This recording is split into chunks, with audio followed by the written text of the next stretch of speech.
He's a mixture of Scotch and Irish. I'm not sure if I believe him. He's with Higher Eye Training and Consulting. Radcliffe is the founder and CEO, and he has delivered training for businesses, educators, and young people in Asia, Southeast Asia, the Americas, and Sub-Saharan Africa. As a community volunteer, Radcliffe has hands-on knowledge about the challenges facing young people across the world. He has used this knowledge to strengthen CSR initiatives for companies across various sectors. He has been featured on CBC Newsworld, Business News Network, and the CIM magazine. Radcliffe has an honors business degree and a certificate in strategic alliances from New York University, and has worked with companies such as HBC, Zurich, TELUS, IBM, AT&T, and Canada Post. Please join me in welcome.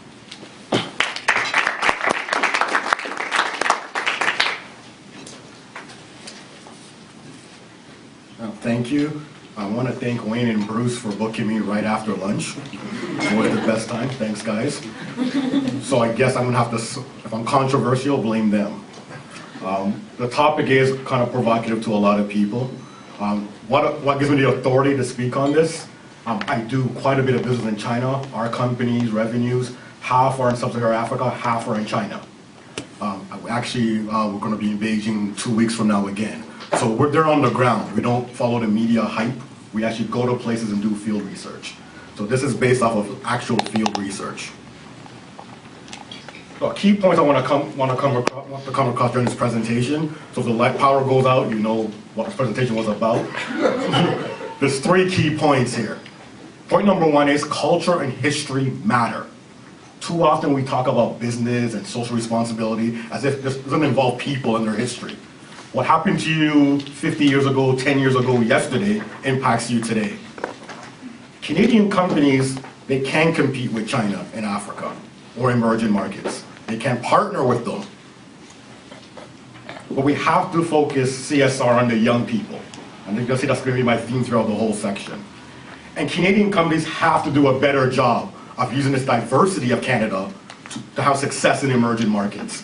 And we're going to show proof from Stats Canada, etc. on that. So these are the 3 key points we want to come across. And we state these 3 points because Canada is the best country in the world at risk mitigation, process analysis. We're the best. And we have some of the best lawyers, the best process minds in the world. That's why our banks didn't tank in 2008. We're excellent at that. But we lack creativity and innovation and risk-taking sometimes. You need some risk adverse. We also need to be innovative. When you go to different markets, it just can't be another 800-page report. We actually get some things done for once. So this approach is to show, yes, we need the reports, but yes, we need some action. Brief agenda, China's history, China's investment in Africa, the perceived CSR weakness for Canadian companies in Africa, what are youth going through, and what are our competitive advantages. Without going through a long story, China's history in Africa. We think about China now because we see China's growth. I don't have to explain to everyone what's going on with China right now. Their massive growth, they will be the world's #1 economy in about 5 years, it looks like. However, we act as if this is just yesterday. In ancient times, China was more advanced than the West. This is not the first time for China leading the world.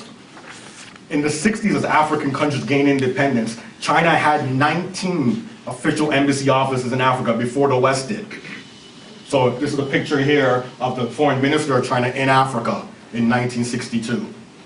But in ancient times, we see that during their dynastic periods, they found coins in Kenya, Ethiopia, and Somalia showing that China and Africa were conducting trade.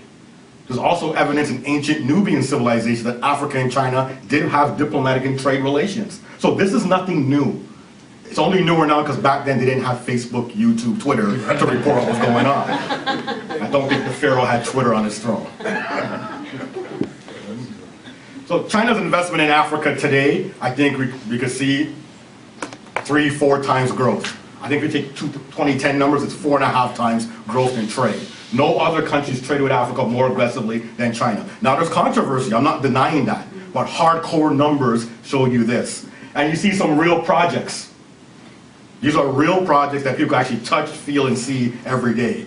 I know Banro Corp will go through some projects that they've done in Africa. And this is a key point for us to note as we start talking about Africa. is that there are real things that China's doing, just not the things that we know, some of the issues we've seen in Zambia with some of the mines, some of the issues we've seen in Ghana and Cote d'Ivoire. There are issues, but there are also some real tangible benefits you're seeing on the ground. And this is the #1 benefit right now, BRICS. So the BRIC countries included, formally introduced South Africa into BRIC, which is now BRICS. And South Africa becomes a conduit to the rest of Africa. This means for your firms, or your partner firms, or your clients, that's, if you're in South Africa and Africa right now, you're looking at the other 4 markets where you're looking at us. It also is a potential threat to a lot of our mining investment, because China and Brazil and India continue their need for more capacity, more resources. If you're South Africa, who are you going to go to now? Who you mean we're open to speak to? Because they've opened the door to put you in the world's biggest alliance. Not the biggest, but one of the most powerful alliances.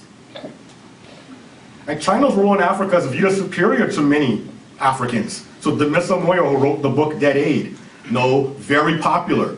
She's one of the most influential people in the world according to Time magazine. You see what she says here? That, yes, there's some issues with China, but at the end of the day, it's just not aid. China's actually delivering projects. We see a dam is real. A school is real. You can't deny that.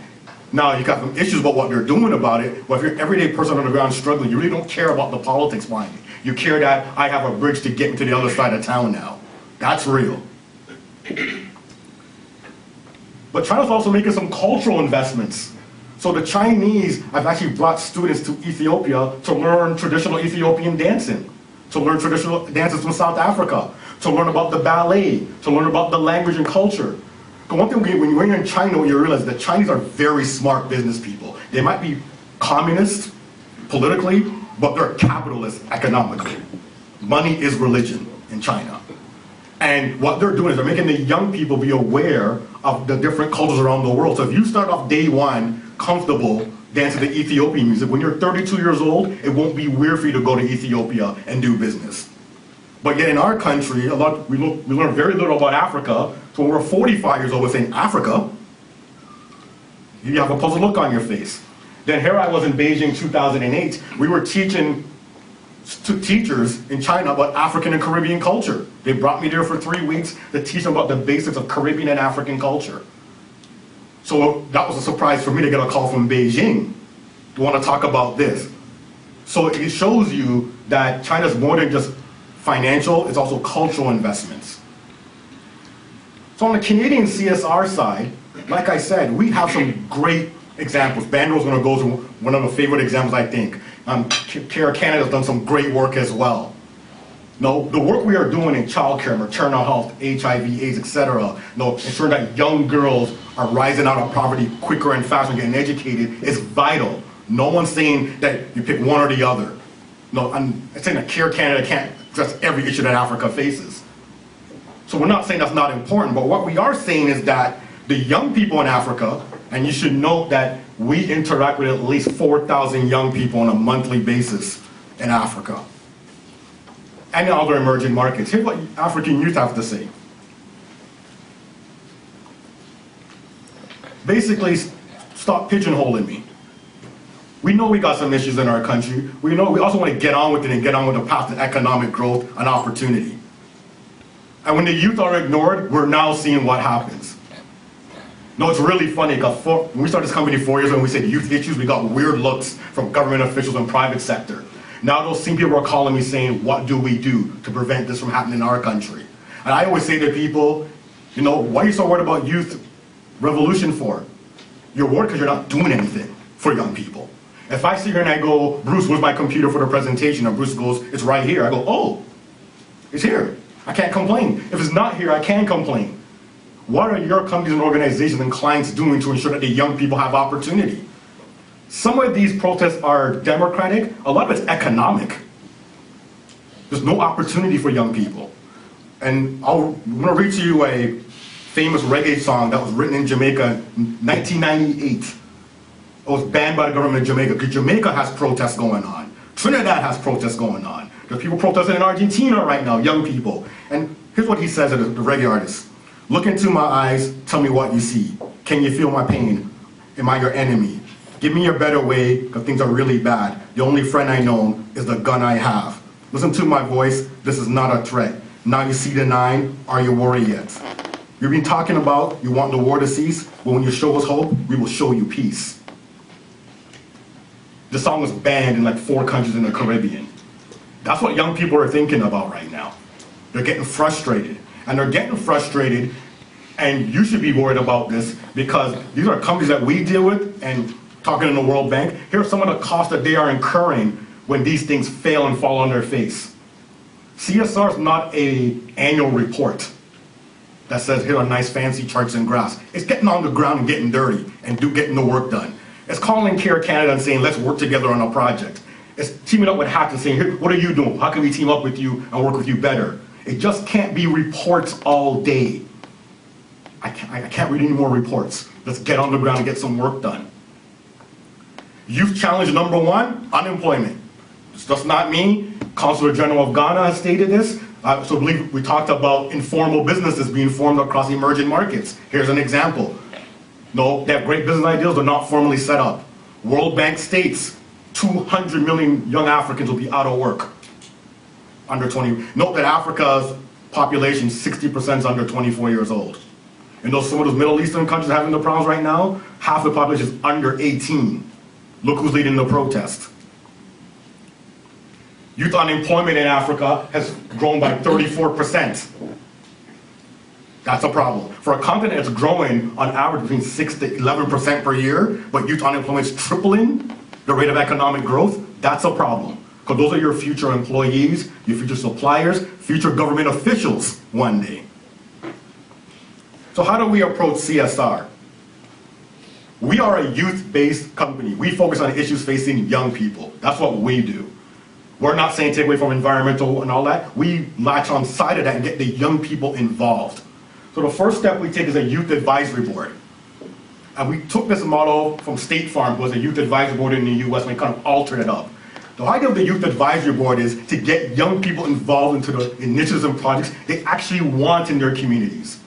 And then you taking your expertise and saying, okay, what are the wants and needs, and merge them together. So the young people act as a board. Before you go with a new ideal, you ask them. And the amazing thing we've realized, hundreds of companies around the world say, how do we get more young people wanting our projects or wanting to get involved in our projects? I say, ask them. How do we ask young people anything? You're too lazy, you're always on Facebook. Well, how come you're not there? That's where they are, that's the reality. The youth gain experience, you get real first-hand experience instead of the cloud. You get to hear what's real. We developed a CSR program. We have a 6-step CSR program that develops business and entrepreneurial skills for young people.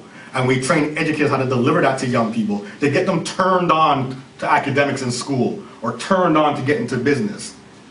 And we use pop culture and things that they like to get them involved. And at-risk youth training. Because in many of these countries, the youth are at risk. They're on the verge of turning to illegal activity. Crime rates are going up everywhere.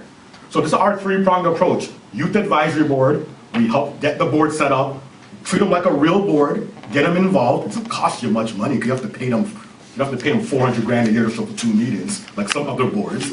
I'm trying to get one of those hookups, by the way. I'm trying to get one of those. To be honest about that. No, just get them involved, get them the skills, and let's train the people who deal with the young people every day. So the last point here is about Canada's distinct advantage versus China. I mean, I go to China quite a bit. There's not much black people in China. Not much black guys with dreadlocks in China. Which is why everyone there wants to touch my hair. That's my new business in China. Touch Rad's hair, 50 US per stroke. How much? 50 US. No, Canadian, we're better than the US. According to the Census of Canada, no, we have over 1.1 million people of African Caribbean descent here. Why don't we use that when we do anything in Africa? It's amazing when I come off the plane in Johannesburg and people don't believe me that I'm from Canada. I have to show them my passport and say, why? Because we didn't know any blacks were in Canada. Especially blacks who went to university, who have skills and training. I was in Botswana, people did not believe me I was from Canada. They thought I was Jamaican or American. Until they hear my Jamaican accent, they're like, okay.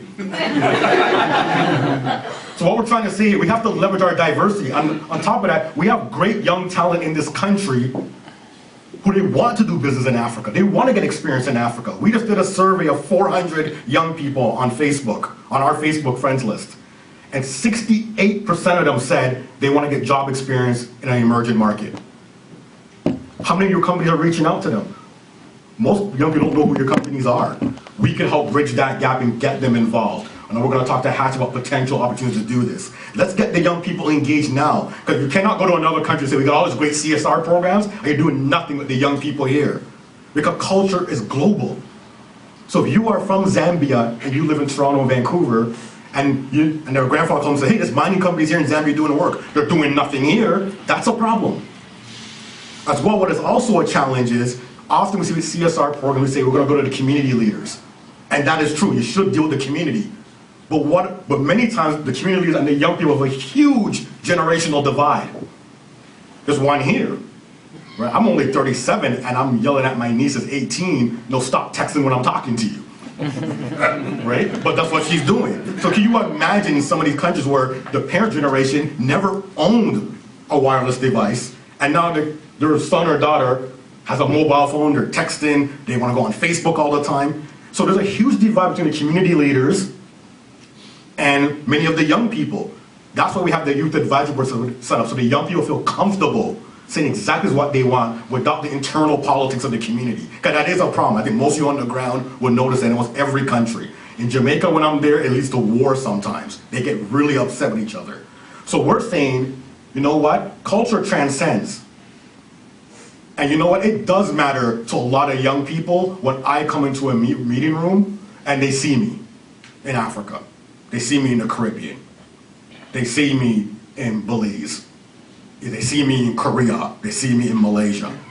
It means something to them because they're saying, hold on, you're not the norm. But what you're delivering is valuable stuff that I can actually use. So we're saying that we're imploring you to start looking at the diversity here. Whether it be cultural diversity, language diversity, experience diversity, leverage it. It's our competitive advantage over anyone else on the planet Earth. And we can help bridge that. So what are the benefits of how we approach things?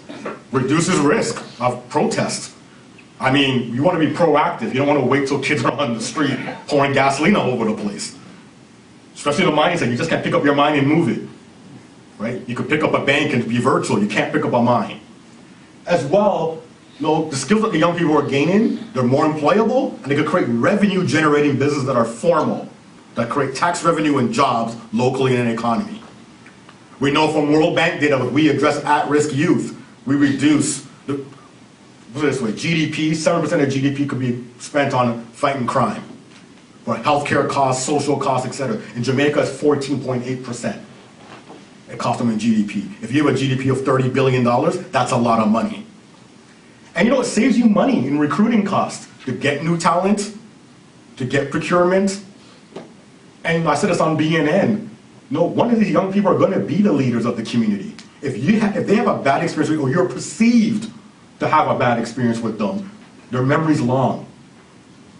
So these are the benefits that we believe we derive to companies in finance, banking. So we're saying if you're in finance, you know, you're funding projects, get young people involved so they understand what you're thinking about. If you're in infrastructure, get the young people involved now.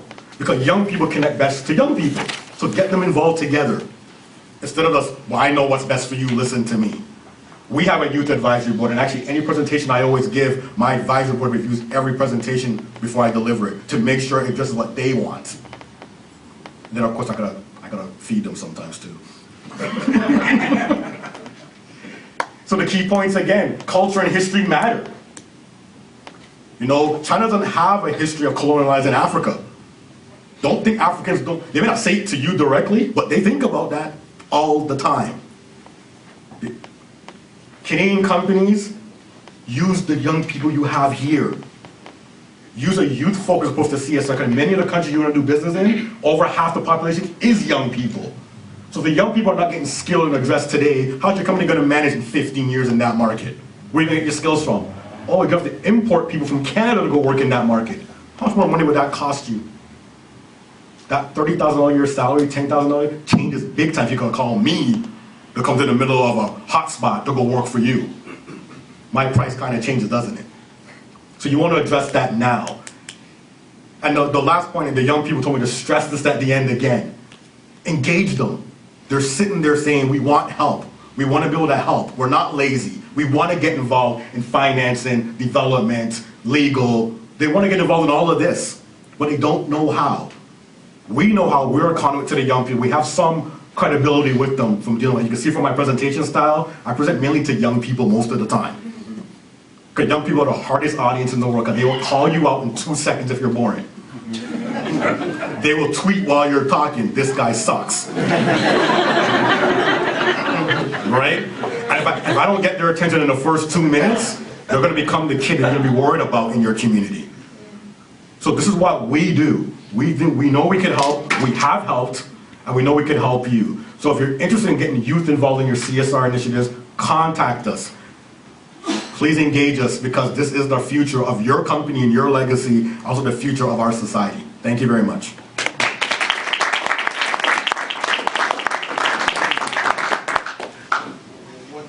I'll take one. We're going to take one? Sure. Just a real quick. He put his hand up real quick. I did. His hand up with a minute to go get his hand up. No, the reason I put my hand up is I just read the white paper that came out on China on its foreign aid. It came out a couple of days ago. Guardian's written about it. The paper's quite good, but as related to your presentation, I'm curious. They have basically described their aid as solidarity packages, as opposed to the reason they've invested so much in Africa is not to gain access to Africa's resources, but to present very low interest loans in solidarity, as China has more of a cultural relationship with these sub-Saharan African nations than the U.S. and Canada and other Western countries. And I'm wondering if that's really actually playing out on the ground. How do the youth in certain sub-Saharan African countries feel about Chinese companies operating there as opposed to Canadian companies operating there? Well, okay, good question. I'll answer very quickly, because I know we got time.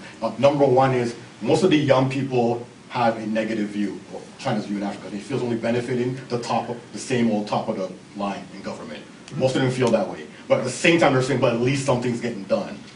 So the problem is not so much the Chinese. They say, okay, look at China do what they want to do, but it's not trickling down. That's local governance again. Right. It's the private sector companies, the good ones, like a Banro, who they're seeing are actually doing something. As far as Canada goes, Canada's not a brand that's well known in Africa. Right.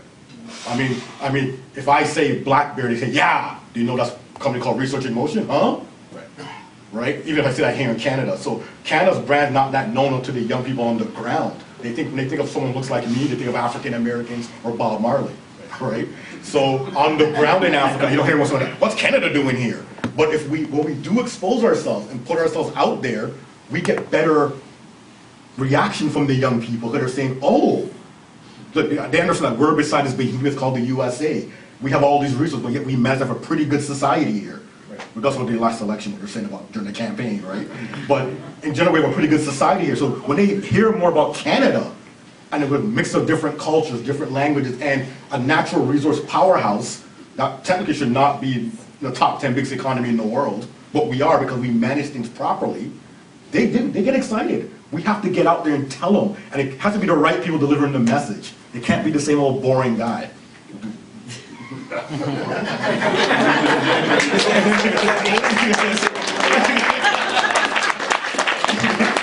was my iris.